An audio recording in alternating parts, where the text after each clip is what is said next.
朋友们，大家平安，我是心雨。今天我们来慢慢说，12生肖真的有守护你的菩萨吗？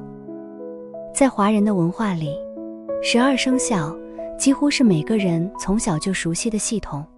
你可能知道自己是属鼠、属牛、属虎，也可能听过本命年要特别小心，今年犯太岁要安太岁等等说法，甚至有些人还会佩戴所谓的本命佛，相信有一尊菩萨正在默默守护自己。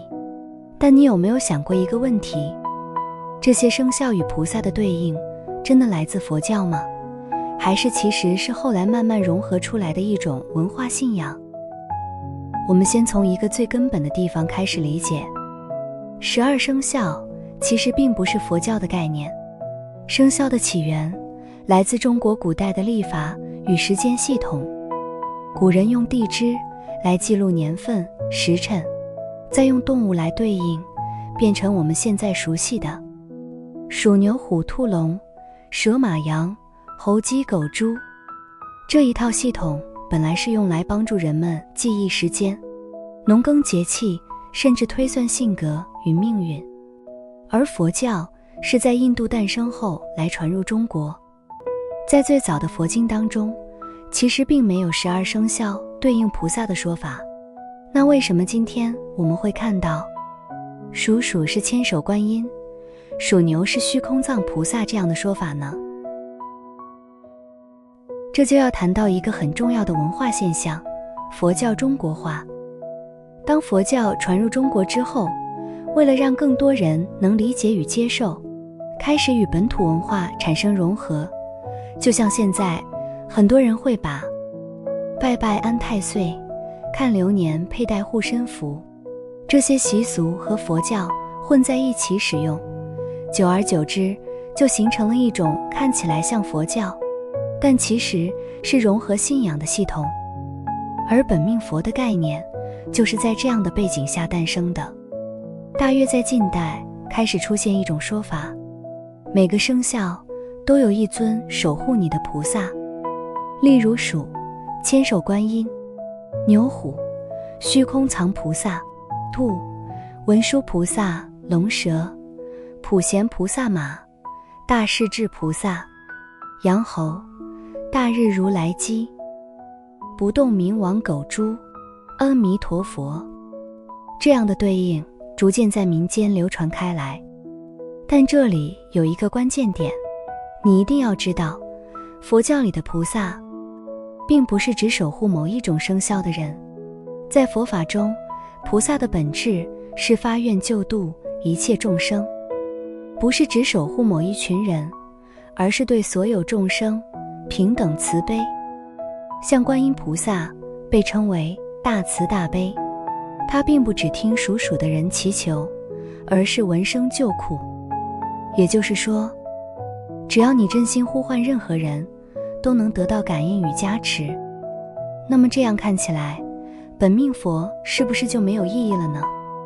其实也不能这么说，因为从另一个角度来看，这样的系统反而提供了一个入门的因缘。有些人是因为看到自己的生肖对应某尊菩萨，才开始接触佛法，开始诵咒，开始供养。从佛法的角度来说，这其实是一种方便法门。什么叫方便法门？就是用众生能理解的方式引导他走向觉醒。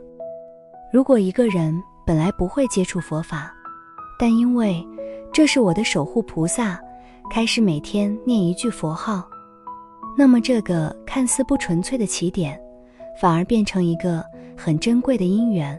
所以我们可以这样理解，从文化角度来看，生肖和菩萨是一种融合信仰。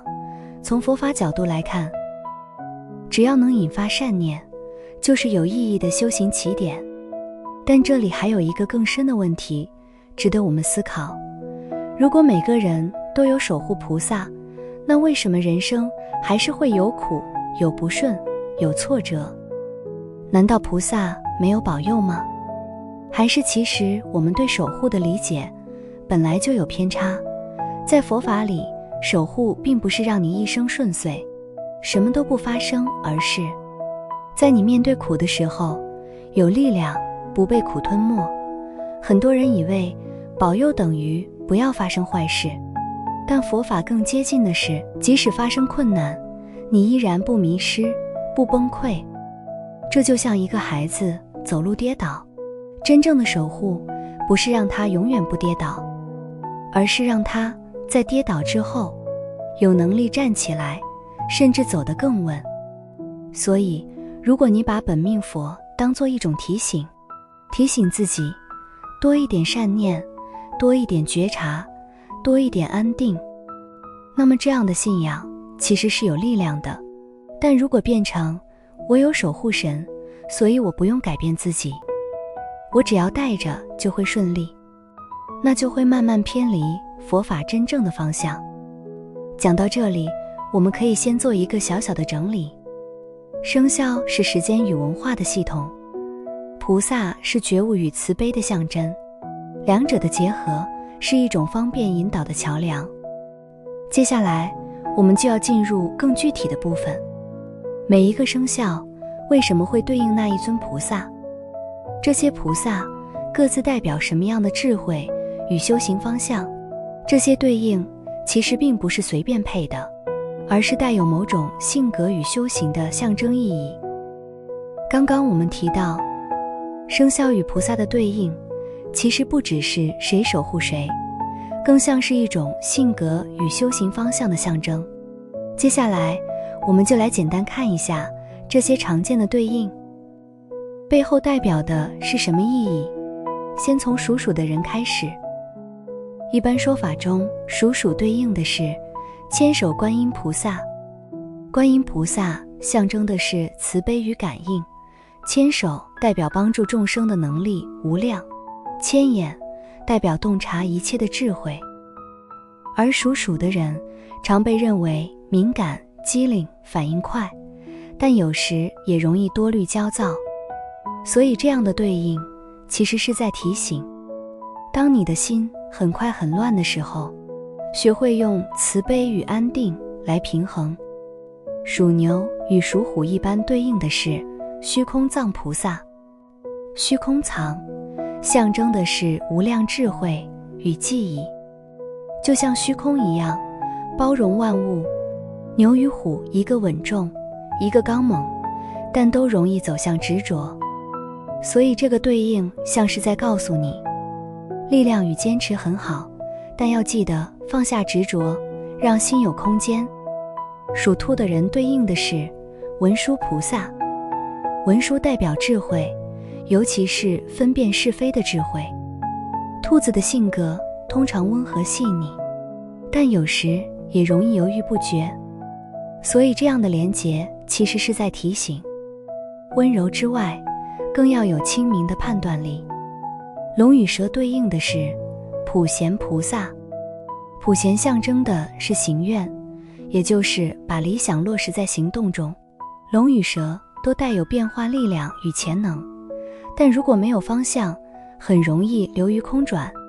所以这个对应在说，你的能力很强，但真正重要的是你把它用在哪里。属马的人对应的是大势至菩萨。大势至代表的是专注的力量。马的特质是快速奔跑，不停前进，但也可能因此分心疲累。所以这样的安排其实是在提醒，不是跑得快，而是要知道自己在往哪里走。羊与猴对应的是大日如来。大日如来在佛教中象征宇宙的本体智慧，是一种最根本、最圆满的觉性。羊比较柔顺，猴比较灵动，一静一动，却都容易被外境影响。所以这样的对应其实是在指向，不论动或静，都要回到内在的稳定与觉知。属鸡的人对应的是不动明王。不动明王的特质是不被动摇的决心。鸡的性格往往认真规律，但有时也会过度计较或紧绷。这样的对应就像在说，真正的稳定不是控制一切，而是内心不被影响。最后狗与猪对应的是阿弥陀佛。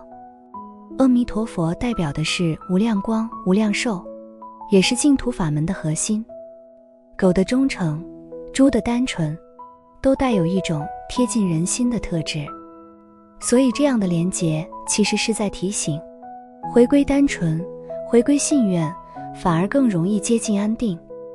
讲到这里，你可能会发现一件事情，这些对应其实更像是一种修行建议，而不是命运的安排。也就是说，重点从来不是你属什么，而是你如何看待自己。如果你只是把它当成一个标签，我是属龙的，所以我怎样怎样，那么它就会变成一种限制。但如果你把它当成一个提醒，这尊菩萨代表的特质是我可以学习的方向，那么它就会变成一种成长。佛法一直在讲一件事情，命运不是被决定的，而是被创造的。你的出生，你的生肖，也许是因缘，但你每天的选择，才是真正影响未来的力量。所以回到一开始的问题，12生肖真的有守护你的菩萨吗？如果从固定分配来看，也许不是，但如果从愿力与连结来看，当你愿意向某一尊菩萨学习靠近发愿，那一刻起，它就成为你的守护力量。守护不是外在给你的东西，而是你内在被唤醒的力量。今天这一集，我们先把这个基础建立起来，下一集我们会更深入的聊，如果生肖不是决定命运，那为什么还会有流年犯太岁？运势到底存不存在？佛法怎么看好运与坏运？也许你会发现，真正改变人生的，从来不是哪一年，而是你当下的每一个念头。今天谢谢你陪我一起慢慢说，我是心雨，我们下次见。